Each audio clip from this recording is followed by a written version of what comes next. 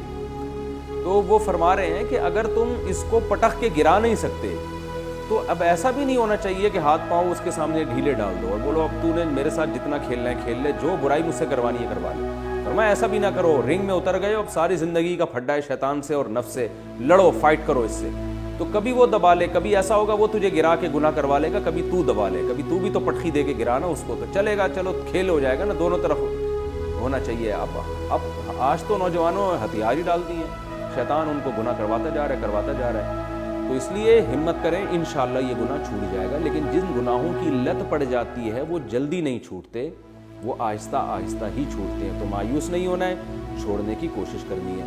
اور اگر کوئی اچھے نفسیاتی ڈاکٹر آپ کے جاننے والوں میں ہیں, اچھے ہوں جو دیندار ہوں, کیونکہ بعض ڈاکٹر خود آج کل لوگوں کو الٹے کاموں پہ لگا دیتے ہیں, اللہ تعالیٰ پناہ میں رکھے, ہینڈ پریکٹس وغیرہ پہ خود ڈاکٹر بھی لگا دیتے ہیں.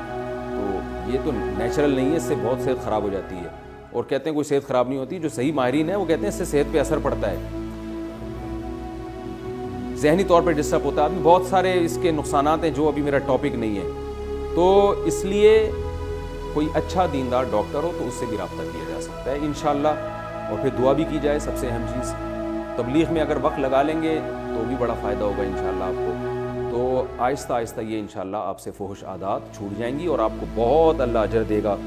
کیونکہ جس زمانے میں جو گناہ پھیل جائے نا اور کوئی اس گناہ سے بچے گا تو پھر اللہ کے یہاں اس کی ویلیو بہت زیادہ ہوگی. کیونکہ قرآن کہہ رہا ہے وَقَلِيلٌ مِّنْ عِبَادِيَ الشَّكُورُ, میرے شکر گزار بندے تھوڑے ہیں. تو جو تھوڑی چیز ہوتی ہے اس کی مارکیٹ میں قدر ہوتی ہے نا, تو اللہ کے یہاں بھی اس کی قدر ہوتی ہے. جو تھوڑی چیز ہوگی اللہ بھی اس کی قدر کرتا ہے. شکر گزار لوگ, یہ گناہ سے بچنے والے لوگ, فحش عادات سے بچنے والے لوگ تھوڑے ہیں.